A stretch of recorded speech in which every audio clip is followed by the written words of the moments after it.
बिस्मिल्लाहिर्रहमानिर्रहीम। अस्सलाम वालेकुम नाज़रीन, आप देख रहे हैं अपना 20 न्यूज़। आज हमारे साथ जो मेहमान शख्सियत मौजूद हैं वो लेक्चरार हैं पंजाब कॉलेज से, तालीम को जो है फ़रोग़ देती हैं और इसके अलावा सियासी व समाजी शख्सियत हैं। बहावलपुर के जो आम लोग हैं उनके साथ बहुत ज़्यादा अटैच हैं, उनके साथ उनकी मोहब्बतें हासिल करने के लिए उनके पास खुद जाया करती हैं, उनके मसाइल को उजागर करती हैं। हमारे साथ मौजूद हैं मिस शाज़िया नौरीन। इनसे गुफ्तगू का आगाज़ करते हैं। अस्सलाम वालेकुम जी। वालेकुम अस्सलाम। मैम, आपका बहुत शुक्रिया। सबसे पहले ये बताएं कि हमारे बहावलपुर के जो आम लोग हैं उनके क्या मसाइल हैं जो आप डिस्कस करती हैं। जैसे कि हमने देखा हालिया दिनों में लॉकडाउन की सूरत हाल जब पैदा हुई तो आपने डोर टू डोर जाकर जो है राशन भी तकसीम किया और लोगों से मेल जोल भी आपका बहुत अच्छा है। क्या कहेंगे इस हवाले से? वही बहावलपुर एक ऐसी जगह है जहाँ पे आप ज़रा गौर करें तो ये वो इलाका बना दिया गया है, या कोशिश की गई है, मैं समझती हूँ कोशिश की गई है कि यहाँ पे प्रैक्टिकली कोई ऐसी चीज़ नहीं है जिससे हमारी नौजवान नस्ल जो है वो माशी तौर पे मजबूत हो सके। लॉकडाउन जब जिस वक्त से स्टार्ट हुआ तो हमें इसका अंदाज़ा नहीं था कि इसके इतने असरात इतने गहरे मुरतब होंगे हम पर। तो हुआ ऐसे कि चूँकि आप जानते हैं कि इलेक्शंस की वजह से मैंने बहुत सारे ऐसी जगहों पे गई हूँ, शायद वहाँ पे वो लोग भी नहीं गए होंगे जो पेशावर मुझे सियासतदान मुझे जो लगते हैं वो भी नहीं गए होंगे। तो आप यकीन करें तो वो हालात ऐसे हुए, मुझे लोगों का जो मिलना है, कॉल्स आना शुरू हुई कि काइंडली ये वाले हालात हैं, विज़िट कर लें, हमें ज़रूरत है इस चीज़ की। तो मुझे बड़ा अजीब लगा। मैंने कहा यार इस वक्त तो क्योंकि हम लोग तो खुद करते हैं, ऐसे नहीं है कि हम कोई NGO हैं या हम कुछ, तो खुद ही अपने रिसोर्सेज का इस्तेमाल करते हैं। तो उसके बाद ये था कि मैंने 2-3 जगहों का विज़िट किया। आप यकीन करें कि वो विज़िट क्या था, मतलब ऐसी जगह वो लोग थे जो प्राइवेट स्कूल्स के टीचर्स थे, कुछ लोग ऐसे थे जो बैंक के बाहर खड़े हुए चौकीदार थे, गलियों में जो चौकीदारा करते हैं वो लोग थे, कुछ लोग वो थे जो इवन में आप इस बात को सीरियसली ज़रा देखें, कुछ वो लोग थे जिनको ये कह के उनसे लिखवा के उनको जॉब से बेदखल कर दिया गया था कि जब ये कोरोना ख़त्म होगा आप दोबारा ज्वाइन कर लें, हम आपको दोबारा रख लेंगे। अच्छा, ये एक नहीं था, ये 4-5 जगहों के ऊपर यही कंडीशन थी। तो मेरे लिए ये बहुत अजीब हो गया। मैंने कहा अल्लाह अब क्या करें। तो फिर हमने लोगों से बात करना शुरू की, पूरी कैंपेन चलाई और उस कैंपेन के सिलसिले में फिर हमने जो है ऑलमोस्ट 200 घर थे, 200 घर, मतलब हमने जो टारगेट किए थे कि देखें। अच्छा, अब इंटरेस्टिंग बात क्या थी, ये 200 घर कौन से थे? ये 200 घर वो थे जो भिखारी नहीं थे, ये वो थे जो प्रोफेशनल मांगने वाले नहीं थे, ये वो लोग थे जो पहली दफ़ा कह रहे थे कि बराए मेहरबानी हमें राशन दीजिए। तो आप यकीन करें ये बहुत खौफनाक लम्हा था। और क्या था जिसके अंदर मैंने आपको बताया जो फर्स्ट टारगेट थे वो हमारे ये छोटे स्कूल्स के जो गली मोहल्लों में स्कूल्स बने हुए हैं उसके टीचर्स बने जो 3-4 हज़ार 5 हज़ार ले रहे थे। पेफ स्कूल के टीचर्स बने। अच्छा, अब पेफ की कहानी बिल्कुल इंटरेस्टिंग है, अगर हम इस पर डिस्कस करें तो आप कहेंगे बिल्कुल। आप एक टीचर हैं, उस्ताद हैं, तो आप बेहतर जानती हैं कि ये जो मामलात हैं वो हमारे देखने वालों तक भी उनको भी मालूम होना चाहिए क्योंकि वो वहाँ तक नहीं पहुँचे जहाँ तक आप पहुँचे। अच्छा, मैंने ये कैंपेन चलाई। अब आप यकीन करें कि हमारा जो टीचर तबका है बेसिकली वो बहुत कमज़ोर है, वो इतना डरपोक है कि वो समझता है कि अगर हमने कोई स्टैंड ले लिया या हमने किसी के ख़िलाफ़ बात कर ली या अपने हक़ के लिए आवाज़ उठा ली तो अगला जॉब से निकाल देगा। अच्छा, और ये मुझ तक चूँकि ख़ुद वो पहुँचा रहे थे, वो टीचर्स खुद बात कर रहे थे लेकिन सामने नहीं आना चाहते थे। तो मैंने कुछ ऐसे लोग भी थे मेरे साथ, मैं हैरान हूँ, अल्लाह ताला उनको बहुत जज़ा दे, क्योंकि हमारी जो फेसबुक की जो मेरी स्ट्रेंथ है वो बड़ी ज़बरदस्त है। तो उसमें एक रेवेन्यू ऑफिसर साहब भी थे, उन्होंने कहा कि मैम आप परेशान हैं, व्हाट हैपेंड विद। मैंने कहा ये मसला है। आप यकीन करें यहाँ पे 2 बड़े बड़े प्राइवेट स्कूल्स हैं जो लोकली प्राइवेट स्कूल्स हैं, उन लोगों ने नहीं दी थी पे और विद इन 1 कॉल मतलब उन्होंने अगले दिन अपने टीचर्स को पे किया। गुड हो गया ना। और ये मैं आपको बता दूं कि ये मॉडर्न ए में ही ये स्कूल्स मौजूद हैं और ये बड़े। तो वो उसके बाद ये हुआ कि दूसरा जो इशू आया फिर, और वो तो ख़वातीन उनको 4-5 माह से पे ही नहीं मिली थी। वो कौन थे? वो पेफ स्कूल थे। उसके अंदर बेसिकली द बिग एक ऐसे माफिया देखने को मिले। मेरे लिए तो ये बहुत द एवर फर्स्ट टाइम मैंने ये महसूस किया कि हमारे पास तो इस वक्त वो लोग हैं ही नहीं जो रिप्रेजेंट कर सकें। आप सही कह रही हैं, मुस्तहिक जो है वो बिल्कुल आगे आ ही नहीं पा रहा है, जिनको ज़रूरत है वो उन तक इमदाद पहुँच ही नहीं रही। दूसरे सेशन में आपसे मैं ये पूछ लेता हूँ कि जैसे वज़ीर आज़म इमरान खान की जानिब से ये 12,000 रुपये का जो बजट रखा गया, तो इस हवाले से क्या कहेंगी? आम आवाम को तो मिलता रहा है ये। नहीं, ये बहुत बड़ा ये भी इशू है। अच्छा, अब हम लोग देखते हैं जी, हमने पब्लिसिटी कर ली, हमने लोगों को बता दिया। ये लोकली लिस्टें इन्होंने बनाई अपनी यूसीज़ में कि 200 पीपल जो ये लोग समझते थे कि इनके लोग हैं, उनकी लिस्टें बनाई और वही जो है आगे रजिस्टर्ड हो गई। अच्छा, ये लोग कहते हैं जी एहसास प्रोग्राम में आप भी करके देख लीजिएगा, कभी आपको मौका मिला है। तो मैंने ट्राई किया, क्योंकि लोग आए और उन्होंने मुझे कहा कि जी ऐसा हो रहा है कि हमारी रजिस्ट्रेशन नहीं हो रही। वो कहते हैं जी आपको जो है आप जाके नादरा ऑफिस से पता करें, या उनका जो बेसिक ऑफिस था। तो मैंने ट्राई किया, तो मुझे भी यही कहा कि आप जाके उधर से पता करें इसका। अब वो लोग क्या हैं, वो पता कर रहे हैं, वो जा रहे हैं, वो कहते हैं जी आपका ये इशू है, ये इशू है, ये इशू है, और 15 आपको 12,000 नहीं मिल रहा है। बिल्कुल ऐसे, बिल्कुल अब ऐसे। एक बंदा जो फ़र्ज़ करें वो था, मतलब आपने क्या लगा दी, हैसियत क्या लगाई जी, आपके पास बाइक नहीं है, आपके पास बाइक है तो नहीं मिलेगा, आपके पास फलानी चीज़ है तो नहीं मिलेगा, आपके पास व्हाट हैपन यार। मतलब तुम लोग दे रहे हो 12,000, ये बहुत बड़ी चीज़ नहीं है, 1 महीने का राशन आता है इसके अंदर। तो तुम वो अगर दे रहे हो तो तुमने क्या किया? अच्छा, अब ये वहाँ नहीं पहुँचा जहाँ पहुँचना था, ये वहीं उन्हीं प्रोफेशनल लोगों तक पैसे पहुँचे, एक घर में 6-6 लोगों को भी मिल गए। ये कैसे पॉसिबल है कि एक घर में हर बंदा ही इस चीज़ को देख रहा हो, कर रहा? तो ये बड़ा टेक्निकल फॉल्ट था जिस पे किसी ने काम नहीं किया। इस पे आवाज़ भी उठाई गई, मैंने ही उठाई थी और बताया भी, लेकिन चूंकि मैं समझती हूँ अब तो मैं इस पे बड़ा ठीक करूँगी। हमारी आवाम ही बेवकूफ़ है कि उन लोगों को चुनती है जो उनके रिप्रेजेंटेटिव है ही नहीं।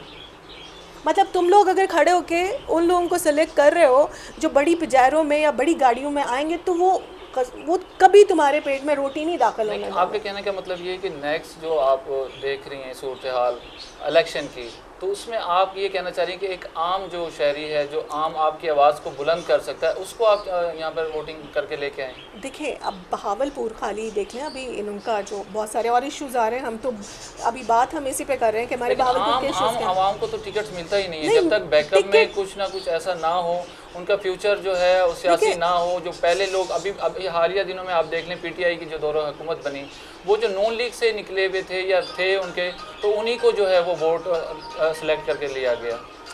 वजह ये थी ना कि टेक्निकली हम ये सोचते हैं जिस पास पैसा है। अच्छा, अब आप बाय द ग्रेस ऑफ अल्लाह, मतलब this is my first election 2018 and I am very happy कि मैंने बहुत कम पैसे में, मतलब आई कैलकुलेट द मनी, मुझे पता था कि मुझे थ्रेट्स भी हुए, मुझे लोगों ने कहा कि यार तुम कैसे लड़ सकती हो। मतलब बहावलपुर में पूरे I am the first lady जो जनरल इलेक्शन में गई और NA के ऊपर गई। तो मैंने जब ये किया तो लोगों ने मुझे ये भी कहा कि जी 40 लाख रुपया खर्च होता है लास्ट डे के ऊपर। अच्छा, मैंने उसका मुंह, वो कौन थे, वही नून लीग के थे जो the giving me a threat, और PTI वालों का अलग था क्योंकि दे आर फील के वो पहले ही से ही सिलेक्टेड हो चुका है। तो अब मेरे लिए था, मैंने उनको बोला देखिए ये मेरा मसला है, आपका मसला नहीं है, जो मैं करूं देखते हैं। और आप यकीन करें कि बहुत कम पैसे में हम इलेक्शन लड़ सकते हैं। मसला क्या है, आवाम को तो खुद एक जानवर बना दिया गया ना। गरीब आवाम के पेट में 5,000 आपको पर वोट दे दिया जाए ऑन द स्पॉट, और ये कहा जाए कि जी आप जो हैं हमें वोट दे दें, तो वो गरीब वैसे ही खुश हो रहे हैं, यार 5,000 मिल गए मुझे, अभी मैं कर लूँ। तो हम आदी हो चुके हैं इस चीज़ के ना। तो ये चीज़ खुद की गई, जानबूझ के की गई, पैसे का इसलिए बहाया जाता है। गली मोहल्लों में फ़ौरन नालियाँ सही कराने के लिए कैसे आ जाते हैं। मुझे कितने लोगों ने, इवन मैं गई कम्युनिटी में, तो मुझे कहते हैं कि मैम काइंडली आप हमें ये वाली जगह बनवा दें और हम जो है आपको वोट देंगे। मैंने कहा देखें मैं आपको कोई वादा नहीं कर रही हूँ और मेरे पास कोई इतना पैसा नहीं है कि मैं अभी गली मोहल्ले सेट कराती फिर। इलेक्शंस के बाद होप्सो मैं इस पे काम करूँगी, मैं जीतूँ ना जीतूँ, आई डू फॉर दिस। और मैंने किया। आप ज़रा देखेंगे कि वो गंदी जो कौन सा है, धोबी वाली गली कहलाती है शायद, वहाँ पे वहाँ पे एक बहुत ज़रा बड़ा पैच था, वो हमने मिल के, नॉट ऑन ज़ाती खर्चा, लोगों से लेके हमने उसको बनवाया। लेकिन उसमें आपने इंटरेस्ट तो रखा, उसके अंदर काम करवाने के लिए आप खुद चल के गए।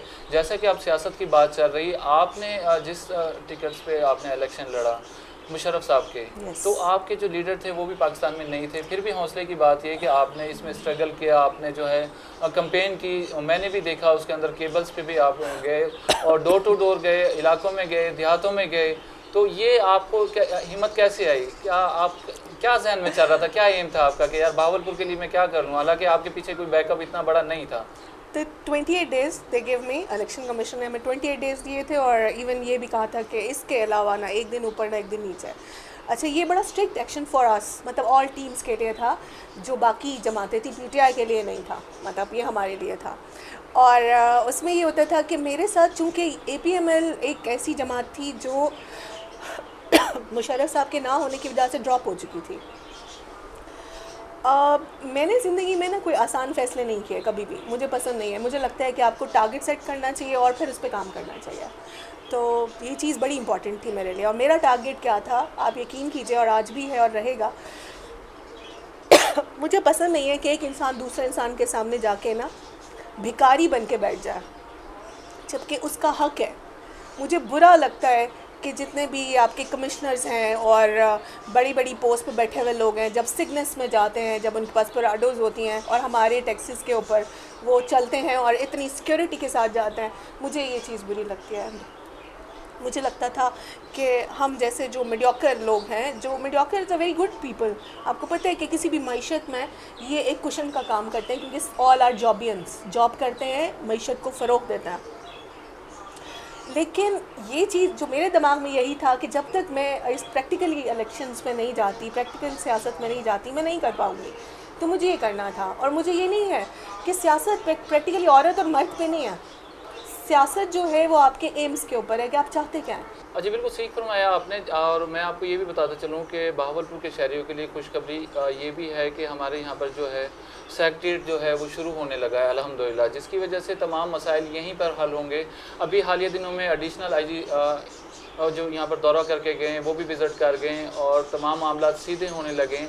बहावलपुर के जो शहरी थे वो इस्लामाबाद जाया करते थे, लाहौर जाया करते थे, तो यहाँ के मसाइल यहीं हो जाएंगे। इस हवाले से आप क्या कहेंगी?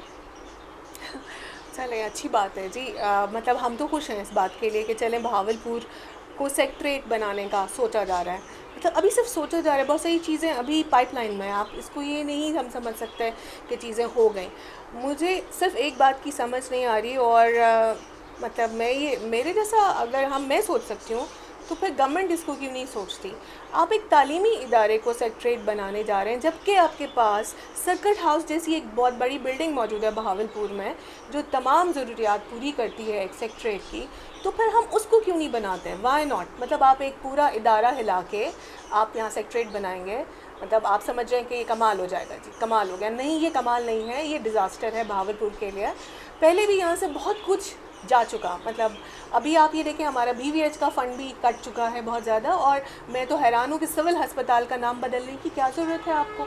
BVH तो एक ही BVH है ना, बहावल विक्टोरिया हॉस्पिटल एक ही हो सकता है। अब आप दूसरे को उसका नाम देने जा रहे हैं, तो वो आप क्यों कर दे सकते हैं? और वो दे भी क्या रहे हैं आप, Bahawal Victoria hospital 2, what happened with that? मतलब क्या सोच के ये काम हो रहे हैं, मुझे समझ नहीं आती कि गवर्नमेंट की थिंकिंग इस हवाले से क्या है। बिल्कुल ठीक फरमाया। जैसे कि आपने हॉस्पिटल की बात शुरू की, तो मैं आपको ये बताता चलूँ कि हॉस्पिटल में मेन इमरजेंसी जो है वो रीढ़ की हड्डी के मानद हुआ करती है।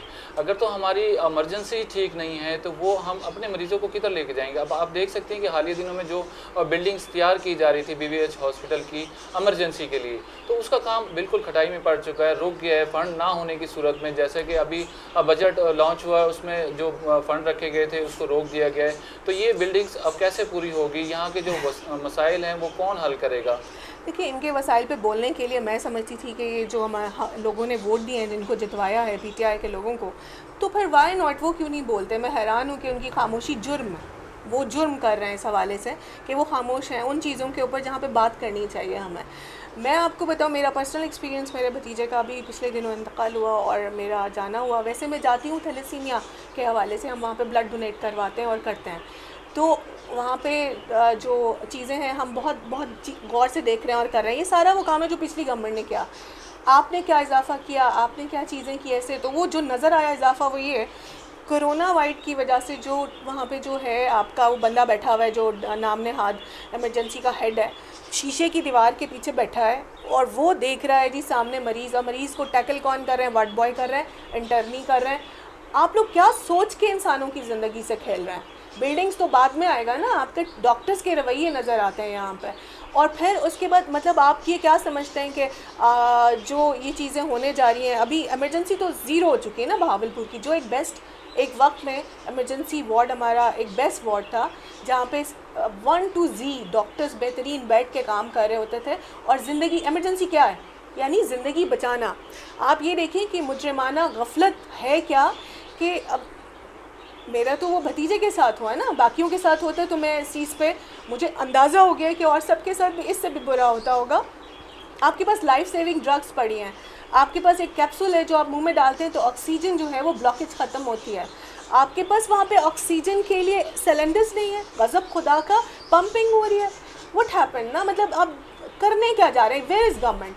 जब हम ये बात करते हैं ना तब पता चलता है कि हम तो कहीं स्टैंड ही नहीं कर रहे हैं। अब ये लोग समझ रहे होते हैं कि मतलब आप कब तक तारीफ़ कर सकते हैं, कब तक हम कहेंगे कि हम तब्दीलियों को सलाम करें। हमें नहीं चाहिए थी ऐसी तब्दीलियाँ जो हमारे लोगों को ही मानना शुरू हो जाए। गवर्नमेंट लेवल के ऊपर हो रहा होगा, अगर फ़र्ज़ करें वो बड़े अच्छे प्लान्स भी करें, लेकिन नीचे लेवल के ऊपर कौन से प्लान आ रहे हैं। बहावलपुर के साथ जो हो रहा है, अभी तो फ़ंड की कमी हुई है ना। अब ये देखिए जहाँ पर नहीं होना चाहिए, आप ये पूरे साउथ को हैंडल करता है ये हमारा BVH। हर उस जगह को लोग आ रहे होते हैं जो कहीं और नहीं जाते, तो यहाँ पे लोग होते हैं जिनको ज़रूरत है, जो यहाँ पे ढेरों लोग आपने खुद देखे होंगे जहाँ पे बैठे होते हैं और इलाज के लिए आते हैं। आपने मुफ्त दवाइयाँ बंद कर दी, आप लोगों ने सप्लाई ख़त्म हो गई, आपने इतनी बड़ी कट की है बजट में। मुझसे बेहतर वो लोग जानते हैं कि कितना बड़ा ये तो मुजरिमाना गफलत समझ लें या जानबूझ के, क्योंकि आपको बहावलपुर तो आपको एक सोने की चिड़िया ही लगता है, जिसकी सारा रेवेन्यू आप ले जाता था, पहले तक लाहौर ले जाता था। अब ये साउथ पंजाब का जो खरखशा हमारे सामने आया है, इसका क्या अंजाम होगा मुझे नहीं समझ आ रहा। हम तो बहावलपुर सूबे की बहाली की बात करते थे, उसके ऊपर आपको जो सिर्फ एक आपको कहना है कि यस, क्योंकि जो चीज़ पहले हो चुकी है, वादे में शामिल है, चीज़ों में है। आप 1954 तक सूबा काम करता रहा है, तो खुद मेरे बड़े चचा जो हैं वो एजुकेशन मिनिस्टर रहे, बड़े दादा मतलब मेरे बाबा के चचा, तो उनको आप मतलब आप कैसे डिनाई कर सकते हैं। हम लोग कहते हैं यार सूबा ही नहीं है, मतलब व्हाट हैपन ना, मतलब आप तारीख को झुटलाते हैं, कैसे पॉसिबल है चीज़ों का। तो आप जब ये ख़त्म कर चुके हैं, आपने कोई वादा बहावलपुर के साथ तो पूरा नहीं किया। आपने यहाँ पे आपके हमारी जो नौजवान नस्ल है, क्योंकि एजुकेशन से मेरा ताल्लुक़ है, और जब मैं अपने बच्चों को देखती हूँ, यंगर पीपल, वो लड़के जो बेहतरीन हैं, जो सब कर सकते हैं, वो जाके ज़लील होता है दूसरी जगहों के ऊपर। और बहावलपुर में जब कुछ है ही नहीं तो फिर वो कैसे यहाँ पे रह के काम कर सकते हैं। तो देखते हैं कि ये सेक्रेटरीट का जो ये कारनामा है, देखें आगे क्या होता है, अभी हम कुछ कह नहीं सकते। जी बहुत शुक्रिया, आपने बहुत सारे मसाइल की तरफ रोशनी डाली। जी नाज़रीन, देखा कि बहावलपुर के बहुत सारे मसाइल जो आज और यहाँ पर डिस्कस किए गए। इस प्रोग्राम को इंशाल्लाह फिर हम कंटिन्यू करेंगे। यहाँ पर टाइम की किल्लत की वजह से हम आपसे लेंगे इजाज़त। फीडबैक लाजमी दीजिएगा, अपने और अपनी फैमिली का ख्याल रखेंगे। अल्लाह हाफिज़। जज़ाकल्लाह।